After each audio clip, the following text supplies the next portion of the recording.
Bonjour à vous tous, bienvenue à Nouvelle Vie chez vous. Et c'est un plaisir d'être avec vous aujourd'hui et c'est une grande joie pour moi de me joindre à toute l'équipe de communicateurs et particulièrement à Pasteur Claude pour vous apporter la parole dans cette nouvelle série sur la fin des temps et moi. Et je suis certaine que vous êtes d'accord avec moi que cette série tombe exactement à un bon moment. Cette série est pertinente et va être impactante. Si vous n'avez pas encore regardé le premier message de Pasteur Claude, je vous encourage à le regarder. C'était extrêmement puissant. Et aujourd'hui, c'est avec joie que je vais adresser le sujet des changements climatiques dans le cadre de la fin des temps. Et probablement, vous vivez la même chose que moi partout, lorsqu'on se promène beaucoup dans la société, dans les médias, à la télévision, dans les nouvelles, bien sûr, aux informations, on entend beaucoup parler de changement climatique. Et lorsqu'on parle de changement climatique, on va aborder le sujet de réchauffement de la planète. Et lorsqu'on parle de réchauffement de la planète et toutes les conséquences que cela peut engendrer, c'est vraiment une situation qui est très préoccupante pour l'ensemble de la communauté scientifique, mais aussi cette situation est préoccupante pour beaucoup d'entre nous. Et je sais aussi pertinemment que lorsqu'on parle de changement climatique ou lorsque je parle de réchauffement de la planète, pour certains, dans certains cercles, peut-être que ce sujet peut être un peu controversé. Et peut-être pour d'autres, vous admettez que, bien sûr, qu'il y a des changements climatiques, mais ce sujet-là peut vous sembler peut-être lourd, peut-être déprimant. Pour certains, lorsque on parle de changement climatique, on a un sentiment d'impuissance. Même pour certains, ça peut être même culpabilisant, savoir qu'est-ce qu'on peut faire devant ce grand défi-là. Mais aujourd'hui, vraiment dans le cadre de cette série, mon objectif, loin de là, n'est pas de vous faire la morale. Ce n'est pas non plus qu'on se sente coupable. Ce n'est pas non plus je vais pas être ici pour vous dire quoi mettre dans votre bac à recyclage. Loin de là, ce que je veux faire aujourd'hui, c'est regarder à travers les Écritures qu'est-ce que la Bible dit au sujet des changements climatiques. Qu'est-ce que la Bible dit par rapport à la fin des temps?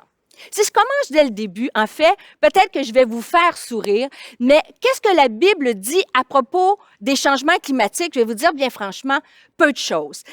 Parce que la Bible n'est pas un livre de climatologie, mais la Bible est un livre de vie. Mais lorsqu'on lit la Bible, on s'aperçoit que, bien sûr, elle décrit à certains moments de l'histoire des événements, des catastrophes naturelles qui ont pris place. Par exemple, on peut penser lors du déluge. Avec Noé, dans la période où Noé était sur Terre, la Bible nous révèle qu'il y a eu un grand déluge sur la Terre. Et par la suite, on peut regarder aussi à la période où le prophète Élie a vécu. La Bible nous décrit qu'il y avait une grande sécheresse. Donc, on voit qu'à travers l'histoire, il y a eu des changements climatiques. Mais par contre, aussi, lorsqu'on regarde à la parole de Dieu, on voit aussi que dans les évangiles, Jésus va parler de catastrophes naturelles. Et Jésus va parler de ces catastrophes-là dans le cadre de la fin des temps. Il va dire qu'il va y avoir des catastrophes qui vont être plus rapprochées, de plus grandes conséquences, que tout ceci, ces phénomènes naturels-là, vont s'accentuer. Et dans les évangiles, dans l'évangile de Matthieu, de Marc et de Luc, on peut lire les propos de Jésus à ce sujet-là en rapport dans l'angle de la fin des temps. Et aujourd'hui, j'aimerais partager avec vous le premier texte, se trouve dans l'évangile de Luc au chapitre 21. Et j'ai pris ce texte-là parce que on va voir que dans celui-ci, dans ce passage-là, il y a une description qui est peut-être un petit peu plus explicite du point de vue des catastrophes naturelles et je dirais pas scientifique, mais on a un peu plus de détails et peut-être parce que c'est dû au fait que Luc était un médecin qui avait un arrière-plan, il était scientifique de formation et on va voir ensemble quelles sont les paroles de Jésus par rapport aux catastrophes naturelles et la fin des temps.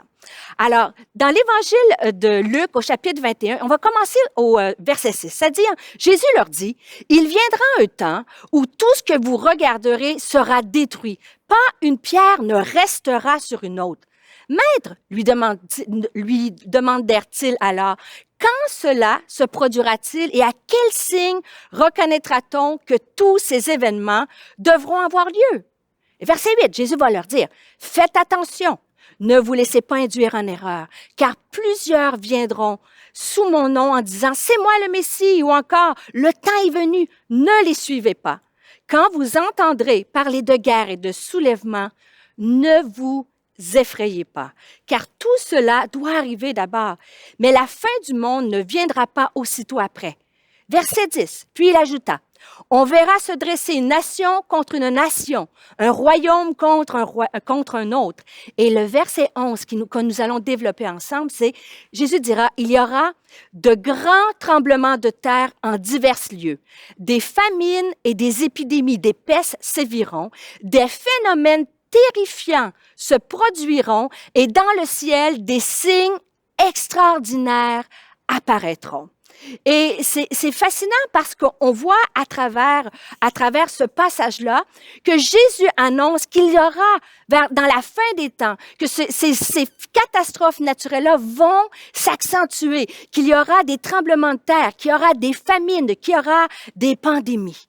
Et là, c'est un peu lorsqu'on regarde à travers les Écritures et qu'on regarde du côté scientifique ce qui se produit aujourd'hui, c'est fascinant de voir qu'on peut y trouver une certaine correspondance. En ce moment, les scientifiques affirment que nous vivons dans une période de l'histoire où les climatologues ont observé un réchauffement de la planète. Et lorsque je parle de réchauffement de la planète, je ne fais absolument pas référence à la météo. Nous savons très bien que la météo fluctue de jour en jour et même d'heure en heure. Et j'aime parfois le dire en riant, mais si vous habitez au Québec, alors ceux qui nous écoutez peut-être de l'île de la Réunion ou dans les pays chauds de la Martinique, si vous habitez au Québec, vous comprenez qu'au mois de janvier, à Montréal, il est difficile de croire que la planète se réchauffe. Et ça, on parle de météo et on ne parle pas de réchauffement de la planète. J'espère vous comprenez la subtilité. Lorsqu'on dit que la planète se réchauffe, nous parlons de climatologie et la climatologie est basée sur une série d'événements météorologiques qui se produisent sur une longue période de temps. Et ce qui est important de dire, c'est que la majorité, sinon la totalité des climatologues affirment que la Terre se réchauffe et que ce réchauffement est causé par l'activité humaine, on appelle une activité qui est d'origine anthropique et non due à un cycle naturel. Pourquoi je précise et non due à un cycle naturel? C'est que lorsque je me préparais pour ce message ou lorsque je discute avec des gens et que je parle et je dis aux gens, écoutez, nous vivons dans un ère où la planète se réchauffe. Certains vont me dire, écoute Stéphanie, je suis pas certaine que la planète se réchauffe et que c'est si grave que ça. Tu sais, l'humanité, l'histoire de la Terre a passé par divers cycles naturels, de réchauffement et de refroidissement. Et c'est vrai. Par contre, les climatologues affirment que le réchauffement climatique que nous vivons en ce moment ne fait absolument pas partie d'un cycle naturel. Et comment on peut l'affirmer? Alors, dans une revue scientifique de haut niveau, PNAS qu'on appelle, c'est vraiment une revue scientifique qui est très sérieuse. Je prends une étude que je peux vous citer, mais il en existe vraiment plusieurs. Mais le docteur Burke et ses collaborateurs ont affirmé en 2018 que le climat de la Terre a toujours changé, mais l'étude des climats passés nous montre que les changements des 150 dernières années ont été exceptionnels et ne peuvent être naturels. Alors, si Au contraire même, il est faux de dire que si la planète se réchauffe, c'est parce que nous sommes dans un cycle de réchauffement naturel. C'est tout à fait le contraire, parce que si on se fie au cycle naturel, nous devrions être dans une ère, dans un cycle de refroidissement, et pourtant, on observe des augmentations de la température à la surface de la Terre. J'aimerais qu'on puisse regarder ensemble le graphique que vous voyez apparaître à l'écran. Et ce graphique est tiré vraiment du site de la NASA et il a été repris aussi dans d'autres revues scientifiques. Et c'est un graphique qui montre la température de la surface de la Terre et l'énergie solaire qui a été reçue sur la Terre de 1980 à 2019. Et lorsqu'on regarde ces courbes-là, la courbe jaune représente l'énergie solaire que la Terre a reçue, comme j'ai dit, de 1880 à 2019. Et la courbe rouge représente la température à la surface de la Terre. Et je ne sais pas si vous pouvez bien voir, mais on constate vraiment une corrélation entre l'énergie solaire reçue et les températures à la surface de la Terre environ des années 1880, mais à partir du début de 1900, des années 1900, 1920, 1950, on voit apparaître en rouge, vous voyez cette courbe qui monte, tandis que l'énergie solaire reçue sur la planète Terre reste constante. Alors, de façon scientifique, il est prouvé que ce réchauffement-là n'est pas dû à un cycle naturel. Et il y a d'autres personnes qui vont me dire, ben oui, Stéphanie, on admet, on croit que la planète se réchauffe, mais dans le fond, c'est pas si alarmant que ça. C'est pas si alarmant que ça parce que au cours de l'histoire, les plantes, les animaux, les êtres humains ont eu la capacité de s'adapter dans ces cycles de variation de température. Et encore là, je vous dirais, c'est vrai. C'est vrai que Dieu a créé avec l'homme, tous les animaux, les plantes, toute sa création avec cette capacité d'adaptation. Mais la chose qui se passe en ce moment, c'est qu'on oublie que les périodes de réchauffement antérieures se sont étendues sur des milliers d'années, laissant le temps, bien sûr, aux organismes de s'adapter à leur environnement. Ce que nous vivons en ce moment, c'est un réchauffement sur une courte période de temps. Ce qui empêche, ce qui fait que les organismes, l'être humain et tous les animaux, les plantes, ne peuvent pas s'adapter sur une si courte période de temps. Alors, quelles sont les évidences du changement climatique? Alors, les évidences sont simples. Encore là, à l'aide d'un petit graphique, je vais juste vous démontrer. Encore là, c'est un graphique qui est tiré aussi de la NASA, site de la NASA. Vous pouvez trouver ces données-là aussi dans une revue de littérature de l'ACFAS. Et vous allez voir qu'on démontre, si on regarde ce graphique-là, représente l'accroissement des températures de la surface terrestre depuis l'époque pré-industrielle jusqu'à aujourd'hui. Alors, vous voyez la courbe noire, vous voyez la température qui augmente et la courbe verte, c'est les causes naturelles et la courbe rouge, je prends juste le temps, vous pouvez regarder, représente les causes humaines impliquées. Et on voit qu'à partir de l'époque pré-industrielle jusqu'à peu près aux années 1950, où l'industrialisation s'est accrue, on peut voir une augmentation des températures et que celle-ci est parfaitement corrélée avec l'augmentation de l'activité industrielle. Alors, il y a un consensus au niveau scientifique que la planète se réchauffe en accéléré depuis l'époque industrielle. Et ce consensus-là, c'est à travers je vous dirais, un consensus à travers toute la communauté scientifique. Il y a Dr. James Powell a publié un article en 2019 dans une autre revue scientifique de haut niveau. Et le titre de cet article était « Les scientifiques atteignent un consensus à 100% sur le réchauffement climatique anthropique. » Alors, il existe il existe un consensus sur le fait que ce que nous observons un réchauffement de la planète et que ce réchauffement-là ne fait pas partie d'un cycle naturel, mais que ce réchauffement-là est dû et causé par l'activité humaine. Et je trouve ça important de le préciser parce que je suis d'arrière-plan scientifique. J'ai publié moi-même des articles scientifiques dans des revues quand même assez prestigieuses. Et c'est extrêmement difficile de publier des travaux de recherche. Et pour être publié dans ces revues-là, il faut que ce soit évalué. Vos résultats doivent être évalués par des pairs.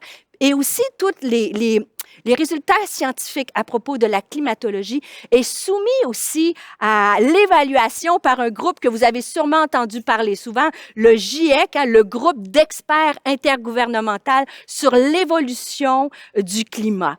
Et en 2018, le rapport d'évaluation du GIEC a déclaré que l'influence humaine sur le climat est la cause dominante du réchauffement observé depuis le milieu du 20e siècle. Alors, il est évident qu'il existe des changements climatiques.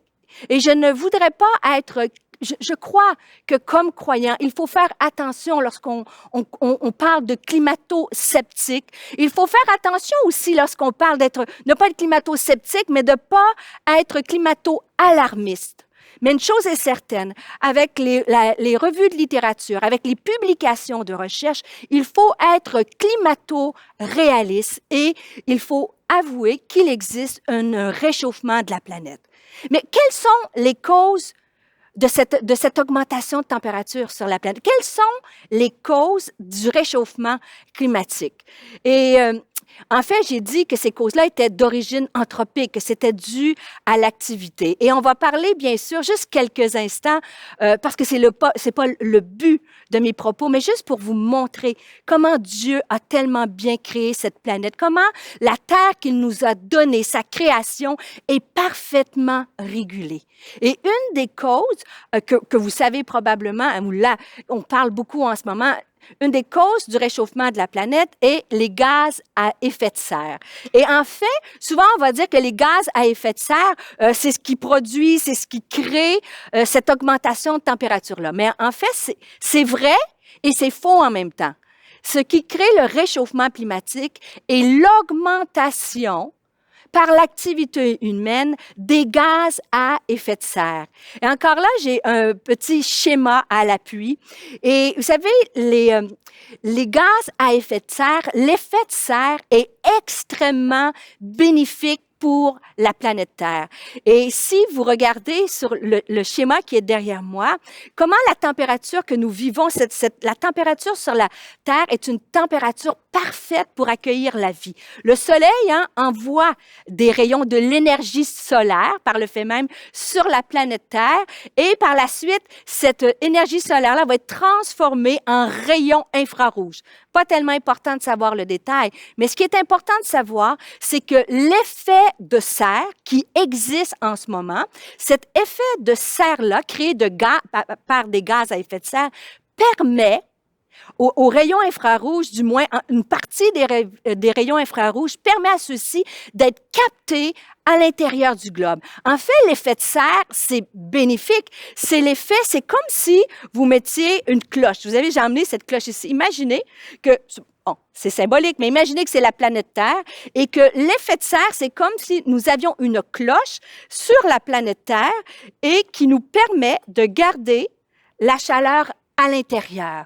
Et c'est ce qui fait que sans l'effet de serre, la planète, en fait, sans effet de serre, la planète Terre aurait une température de moins 18 degrés Celsius. C'est-à-dire qu'il n'y aurait pas d'eau, il n'y aurait pas d'eau qui pourrait être liquide, c'est pas une température pour accueillir la vie.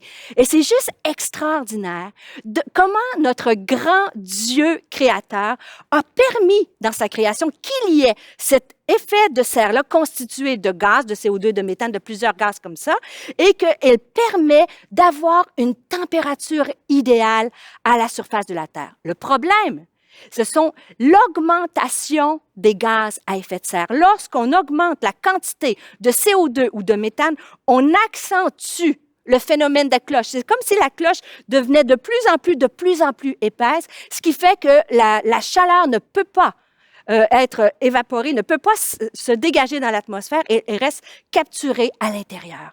Alors, c'est important de savoir que oui, il y a un réchauffement de la planète. Oui, qu'il y a des gaz, l'augmentation des gaz à effet de serre contribue à augmenter la température sur la Terre. Mais quelles sont les conséquences? Quelles sont les conséquences du réchauffement climatique? Et là, c'est là que je m'en viens, tout ce préambule-là, pour vous faire peut-être réaliser ensemble, qu'on puisse réaliser quelles sont les conséquences de ces changements-là que nous observons avec ce que Jésus a dit à la fin des temps. Et j'aime dire ça, je dirais, curieusement ou non, les conséquences ou les impacts du changement climatique s'apparentent à ce que Jésus avait annoncé lors de sa venue sur Terre. Il est possible aussi qu'on se dise, à la lecture de la Bible, de l'Apocalypse, c'est possible de croire que notre monde va être complètement détruit au retour de Jésus-Christ ou lors du jugement dernier. Mais il est possible aussi de croire que les changements climatiques, je dirais les conséquences qu'on va voir dans quelques instants, il est possible de croire que les conséquences des changements climatiques soient des signes de la fin des temps. J'aimerais vous ramener dans le premier verset qu'on a regardé ensemble, dans l'Évangile de Luc au chapitre 21, et particulièrement, vous savez, au verset 7, les gens vont lui dire, « Maître, quand donc cela arrivera-t-il?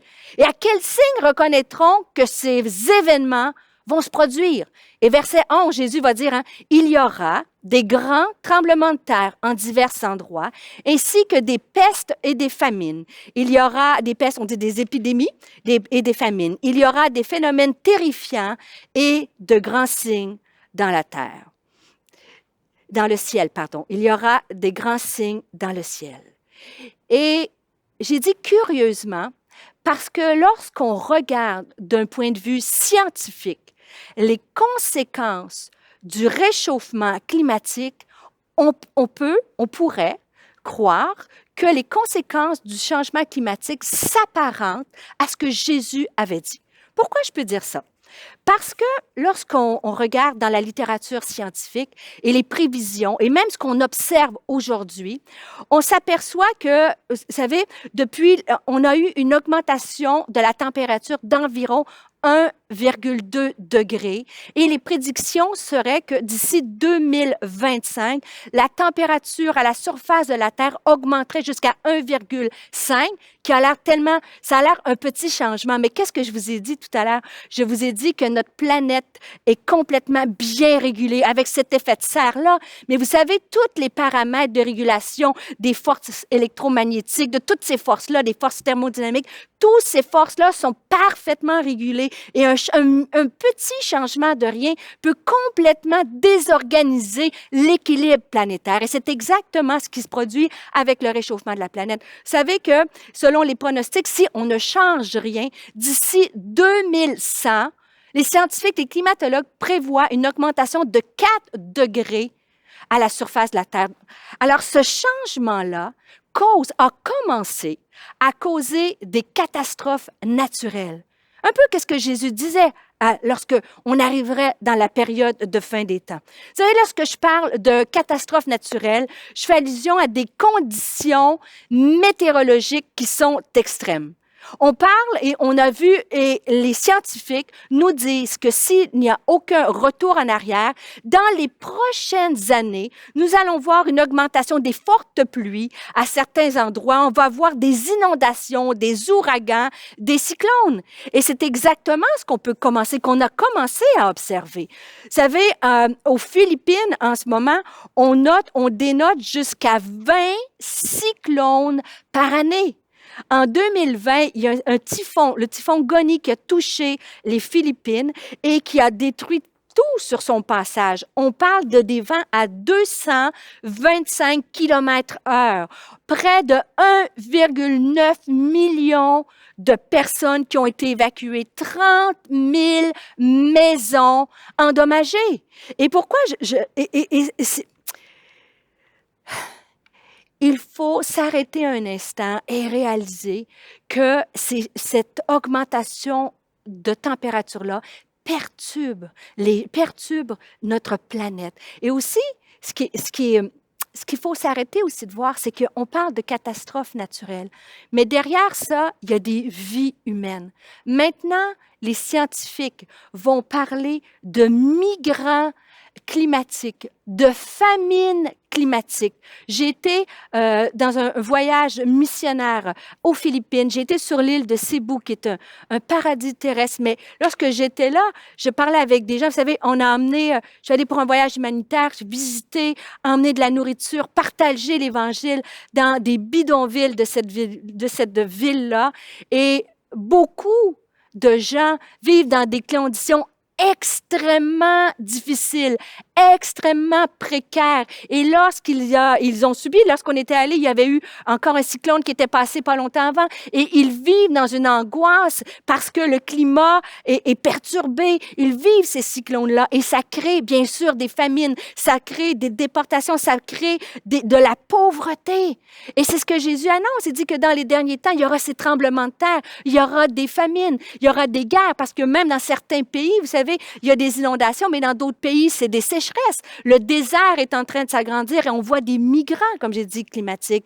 On a parlé de pluie abondante et tout ça, mais aussi dans certains endroits, on observe des canicules, on observe de grandes sécheresses. Juste pour vous dire, cette année, au Canada, dans l'Ouest canadien, on a obtenu des températures d'au-delà 50 degrés Celsius, et même dans l'Ouest des États-Unis, les photos qui ont été rapportées, ça montrait à San Francisco, le pont avec le ciel qui était rempli de fumée. Et il y a un article de journaux qui titrait « Un ciel apocalyptique en Californie ». Est-ce que ceci veut dire que nous sommes dans la fin des temps? Je ne peux pas le dire. Une chose est certaine, ce que je peux affirmer, c'est que les changements climatiques engendrent des catastrophes naturelles, que Jésus a dit que celle-ci allait s'accentuer à la fin. Et lorsqu'on parle des incendies, c'est beaucoup relié au réchauffement de la planète. Tous ces feux de forêt qui ont été brûlés, vous savez, il a été rapporté qu'aux États-Unis, 2 millions d'hectares qui ont été brûlés par les feux de forêt, et que ceux-ci sont attribuables au réchauffement climatique. 2 millions d'hectares, c'est énorme. Comment c'est? Ça fait 20 millions de kilomètres carrés. Et j'ai dit, je parle de perturbations météorologiques au niveau des pluies abondantes, des sécheresses, mais que dire aussi qu'en ce moment, nous observons une fonte des glaciers. Et juste pour vous montrer la photo, regardez la photo. C'est une image aérienne qui a été prise à partir de drones en Islande. Et on voit les glaciers islandais en 1989. Vous pouvez voir la présence de glace. Et en 2019, c'est à peine 40 ans, on voit que ces glaciers-là ont fondu. Les scientifiques rapportent qu'il y a à travers le monde 9 milliards de tonnes de glace qui ont fondu. C'est énorme. C'est 1,8 fois 10 à la 15 livres de glace qui ont fondu. Et lorsqu'on parle, bien sûr, de glace, plus les glaces fondent, c'est un cycle vicieux. Plus les glaces fondent, plus la planète se réchauffe, plus les glaces fondent, plus ça contribue aussi encore à réchauffer la planète et les océans qui sont en train d'inonder et de s'étendre partout. Et je ne veux pas être alarmiste, mais je veux quand même déclarer, et tout ce que je vous dis là, ce n'est pas tiré à droite et à gauche et de discussions comme ça, c'est le fruit de recherches scientifiques, et c'est démontré dans la littérature scientifique. Et même certains chercheurs avance la possibilité que le réchauffement climatique pourrait contribuer à libérer des virus. Aujourd'hui, on parle, c'est pas moi qui le cite, on parle de peste climatique, d'épidémie climatique sous l'effet de la haute température et du dégel, on dit du permafrost, mais du pergélisol. Lorsque ça va dégeler avec le réchauffement, ce permafrost-là va libérer des virus ou des bactéries qui étaient enfouies, gelées pendant des milliers d'années. Et il se peut, et je cite ici une revue scientifique qui annonce l'hypothèse que le changement climatique va faire apparaître des virus qui peuvent conduire à des épidémies. Et là, j'espère que, j'ai dit, je ne veux pas être une climato-alarmiste. Si pour la plupart d'entre vous, vous me connaissez, je suis quelqu'un qui est assez mesuré dans mes propos. Et en fait, le but de toute cette démonstration-là, ça n'est pas absolument pas pour se faire peur et paniquer, c'est tout à fait l'inverse. Et j'aimerais qu'on se pose la question, que devraient être nos comportements face au changement climatique? Le premier comportement que, comme croyants, comme chrétiens, que nous devrions avoir, c'est qu'il faut prendre soin de notre planète par des gestes concrets. Pourquoi prendre soin de la planète? Parce que Dieu nous l'a donnée, parce que Dieu l'a créée parfaitement pour nous. Pourquoi prendre soin de la planète? Parce que Dieu aime sa création. Lorsqu'on lit dans le livre de Genèse, à 6 fois, Dieu va regarder sa création, il va dire, c'est bon, c'est même, il va dire à la fin, lorsqu'il va tout regarder, il va dire, c'est très bon. Il faut prendre soin de la planète parce que Dieu aime, Dieu l'a créée parfaitement. Il faut aussi prendre soin de la planète par un souci de justice sociale. J'ai été frappée lorsque je me préparais pour ce message et Dieu m'a parlé dans mon cœur. C'est comme si, des fois, on a une vision qui est tellement un peu juste fermée. On voit peut-être notre réalité, mais on ne réalise pas que toutes ces catastrophes naturelles touchent beaucoup, majoritairement, encore plus des pays qui sont aux prises avec la pauvreté, des pays qui sont démunis ou en voie de développement. Et je crois que par souci de justice sociale, il est important de s'arrêter et de regarder qu'est-ce que je peux faire pour aider, contribuer. Vous savez, l'Église Nouvelle Vie a un comité vert. On n'a plus de bouteilles en plastique, on a des bouteilles comme ça, thermos, on essaie de moins imprimer. On est conscientisé comme Église à prendre soin de notre planète par souci de justice sociale, pour prendre soin de la création de Dieu, mais par justice sociale, parce que la Bible nous dit qu'il faut aimer Dieu de tout notre cœur, de toute notre force, de toutes nos pensées, et notre prochain comme nous-mêmes. Et prendre soin de la planète, c'est aimer notre prochain, c'est aider à réduire tout ce qui est les migrants climatiques, la famine à travers le monde. Et malheureusement, des fois, on a l'impression que qu'est-ce que mon geste peut changer? Peu importe. Dieu t'appelle à faire les gestes que Dieu te demande de faire. Et aussi, c'est important, c'est triste parce que malheureusement, avec l'avidité, vous savez, l'avidité humaine, l'appât du gain, le désir constant d'accroître nos richesses, et particulièrement par les grandes compagnies, il faut le dire, qui régissent notre économie, tout ceci contribue à abîmer, à créer ce dérèglement planétaire climatique. Et c'est exactement ce que la Bible, dans les derniers temps, dans 2 Timothée, c'est le verset thème de cette série, dans 2 Timothée au chapitre 3, verset 1, ça dit « Dans les derniers temps, les hommes seront égoïstes, avides d'argent ou amis de l'argent. » Donc, je crois, sans mettre de pression, mais je crois qu'il faut être conscientisé de voir qu'est-ce que je peux faire moi comme geste concret. Deuxièmement, comment devons-nous nous comporter comme croyants face à ces changements climatiques-là? Je crois qu'il faut prendre soin de soi et prendre soin des autres. Lorsqu'on parle de changement climatique, de catastrophes naturelles, les images que je vous ai présentées, de famine, on parle surtout avec cette période de pandémie que nous traversons, que nous avons traversée, et qu'on parle de fin des temps, ça peut être extrêmement anxiogène. Toute cette période, surtout lorsqu'on on a encore plus réalisé à travers la pandémie qu'on n'avait pas de contrôle sur beaucoup de choses. Et ça peut créer de l'anxiété. Et encore là, les scientifiques disent qu'avec les changements climatiques est arrivé un autre phénomène qui s'appelle l'éco-anxiété. C'est quoi l'éco-anxiété? C'est un phénomène qui est bien réel, diagnostiqué par beaucoup de gens lorsqu'ils vont consulter, aller chercher de l'aide. L'éco-anxiété prend ses racines dans l'incertitude. Ça a un sentiment d'impuissance. Ça prend ses racines dans l'impossibilité d'envisager l'avenir et de se projeter. Vous savez, les jeunes sont encore plus sensibilisés au changement climatique. Ils font faire encore plus à l'éco-anxiété parce qu'on parle de leur futur. Et je crois comme croyant qu'il faut tendre l'oreille, il faut être sensible dans les temps dans lesquels nous vivons. les gens, je ne sais pas si vous avez entendu les mêmes propos autour de vous. Moi, j'ai des jeunes adultes et des fois, lorsque je parle avec des jeunes adultes de mon entourage, certains vont me dire, on a toujours pensé qu'on voulait des enfants. Mais aujourd'hui, je ne sais pas si je voudrais mettre des enfants au monde dans l'état, dans la situation dans laquelle nous vivons.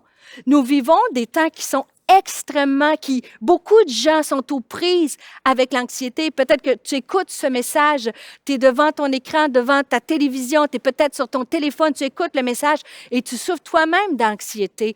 Et il y a un sondage qui a été mené par une firme très connue au Québec, la firme de sondage Léger, qui révèle, imaginez que un Québécois, 47% des gens au Québec, donc presque un Québécois sur deux, se disent anxieux par rapport à leurs revenus, par rapport à leur scolarité, par rapport à leur futur. Et que une des sources d'angoisse qui arrive au 4e rang, ce sont les changements climatiques. Et c'est extrêmement percutant lorsque le sondage se termine en disant que les jeunes de 18 à 24 ans se disent, à 66 se disent vivre de l'anxiété, se disent être anxieux. Et je ne sais pas si, alors que j'arrive à la fin de ce message, si je peux changer ma casquette de scientifique et mettre ma casquette de pasteur. Mais j'aimerais le dire à quelqu'un qui a besoin de l'entendre. Peut-être que tu écoutes ce message et tu es dans une personne sur deux. Tu es peut-être un jeune entre 18 et 24 ans qui dit « Oui, je fais partie des 66 qui vivent de l'anxiété. » Vous savez, la pandémie, c'est un sentiment d'impuissance. L'anxiété, c'est un sentiment de ne pas voir quel va être mon futur, de se sentir démuni, de ne pas voir de solution.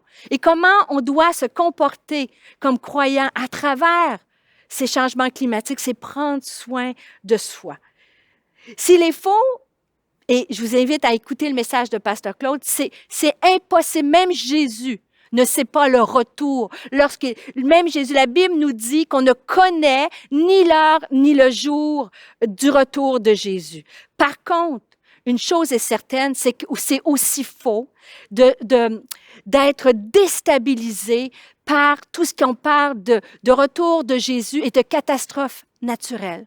Parce que Jésus avait prédit ces choses. Ça dit, Matthieu 24, verset 6, « Vous entendrez parler de guerre et de menaces de guerre. Attention, ne vous laissez pas troubler par ces nouvelles. » J'aimerais le dire. Bien sûr, on est réaliste, éco-réaliste. Il existe des changements climatiques qui vont générer des catastrophes naturelles. Est-ce que c'est la fin des temps?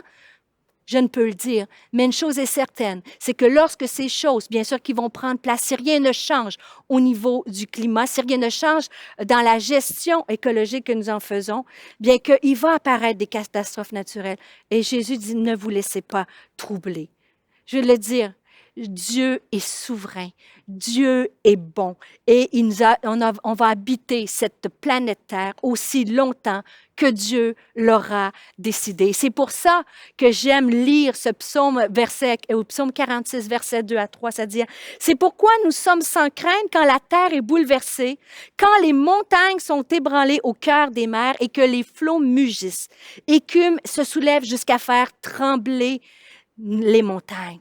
Nous pouvons, par la grâce de Dieu, lorsque tu connais Jésus-Christ comme ton Seigneur, comme ton Sauveur, lorsque tu as fait de Jésus le Seigneur de ta vie, tu peux être en paix par sa grâce et ne pas craindre les changements. Dans Matthieu encore au chapitre 6, au verset 27 et verset 34, ça dit, « Qui de nous, par ses inquiétudes, peut ajouter un instant à la durée de sa vie? Ne vous inquiétez donc pas du lendemain, car le lendemain prendra soin de lui-même. À chaque jour suffit sa peine. » La Bible nous dit, « Déchargez-vous sur lui de tous vos soucis, car il prendra soin de vous. » Alors, comment devrons-nous nous comporter dans ces derniers jours, dans ces moments, dans ces changements climatiques? Bien sûr, poser des gestes concrets, prendre soin de la planète parce que Dieu l'a créée parfaite.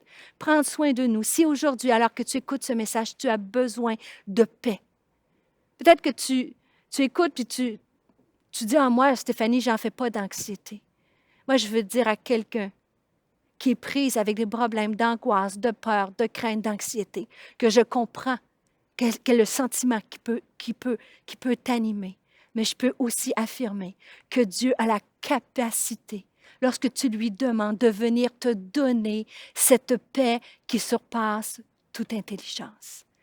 Il faut que tu prennes soin de toi. Il faut que tu pries, Seigneur, peut-être je suis face à des craintes, des peurs, mais viens me donner ta paix aujourd'hui parce que tu as annoncé ces choses, mais tu as dit que rien ne peut nous séparer de ton amour.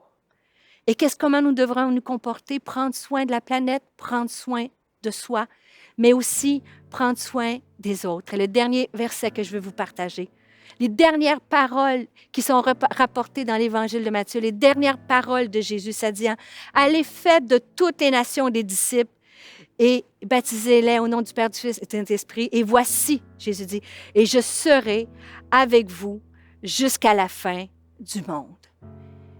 Et c'est exactement, Jésus est avec nous jusqu'à la fin du monde. Et malheureusement, dans ces temps troubles, ces temps de pandémie, on est porté peut-être à parler de toutes sortes de choses au lieu de parler de Jésus et de faire des disciples. J'étais au gym et je vais conclure avec cette illustration-là. Avant la pandémie, je m'entraînais dans un gym. Il y avait un homme que je connaissais qui fréquentait des églises. Il fréquentait l'église ici. Et pour toutes sortes de raisons, il s'est détourné de l'église, s'est éloigné un peu de l'église. Et avec le retour, après la pandémie, j'ai pu retourner m'entraîner. Et j'ai vu cet homme-là. Et il m'a dit, « Pasteur Stéphanie, je suis contente de vous parler. Est-ce que je pourrais vous poser une question? » J'ai dit, oui, bien sûr. Il me dit, je ne sais pas pourquoi, parce qu'on est en pleine pandémie. Les gens autour de moi sont anxieux, mais les croyants que je connaissais, que j'ai connus quand j'allais à l'église, en ce moment, ne parlent que de complots, sont en train de se diviser et ne parlent pas de paix. Et j'ai dit, il ne faut pas que tu généralises, mais c'est vrai qu'en ce moment, c'est une période peut-être difficile. Et j'ai dit, mais tu sais, Jésus, c'est celui qui donne la paix. Tu peux avoir accès à cette paix-là. Et je suis entrée dans ma voiture et je me suis mis à pleurer. Et j'ai dit, Seigneur, à la fin des temps, tu dis que tu seras avec nous jusqu'à la fin du monde. Mais en attendant ton retour, tu nous demandes de faire des disciples. Alors, comment nous devons nous comporter à travers tous ces temps anxiogènes, de réchauffement de la planète, de catastrophes naturelles, que nous puissions, comme croyants, être des ambassadeurs de paix. Aller chercher premièrement la paix pour soi, mais aussi que nous puissions proclamer avec sagesse, avec amour, le plus puissant des messages, Jésus-Christ mort et ressuscité. Ce Jésus qui donne la paix, ce Jésus qui efface les péchés, ce Jésus qui a créé des plans, une destinée, des rêves pour chacun et chacune d'entre nous. Alors, que nous ne soyons pas troublés, mais que nous soyons conscientisés à l'action, que nous puissions dire, Seigneur, viens aujourd'hui. Et j'aimerais terminer en priant pour quelqu'un. Viens, Seigneur, aujourd'hui, alors que tu écoutes ce message, peut-être ferme tes yeux si c'est toi, de dire, j'ai besoin que tu calmes les vents, j'ai des craintes, j'ai de l'anxiété. On va terminer en priant.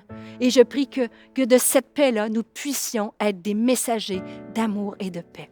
Seigneur, j'ai terminé ce message en priant pour un homme et une femme qui luttent peut-être, qui est face à ces défis, face à ces temps troublés, face à ce que les inquiétudes à tous les niveaux, des inquiétudes dans sa famille, ce sentiment d'impuissance peut-être pour sa vie, pour ses ressources financières, peut-être pour ses enfants, peut-être pour l'avenir. Seigneur, tu dis, Seigneur, de te faire connaître nos besoins et que tu viens, Seigneur, et que tu nous donnes une paix qui surpasse toute intelligence. Je prie pour un homme, une femme qui en ce moment, qui a écouté ce message et qui a besoin de te sentir, qui a besoin que tu calmes les vents, que tu calmes les tempêtes, Seigneur. Viens nous montrer que peu importe tout ce qui va prendre place, Seigneur, nous n'avons rien à craindre. Tu es souverain, tu es le Tout-Puissant, tu es plein d'amour, tu vois chacune de nos situations, Seigneur. Alors viens relever, viens motiver, viens encourager, fortifier ce matin, aujourd'hui, à l'écoute de ce message, quelqu'un qui a besoin de cette paix. Seigneur, je te dis merci parce que tu es au contrôle de tout, tu es souverain. Nous n'avons rien à craindre, peu importe ce qui prend place, parce que tu nous aimes et que tu nous protèges et que nous avons. Tu as des plans, tu as des projets, tu as des rêves, tu as, Seigneur, toute une destinée pour chacune d'entre nous. Et la destinée ultime, c'est lorsque nous allons te voir face à face. Amen. Je vous souhaite une excellente journée. Que Dieu vous bénisse richement.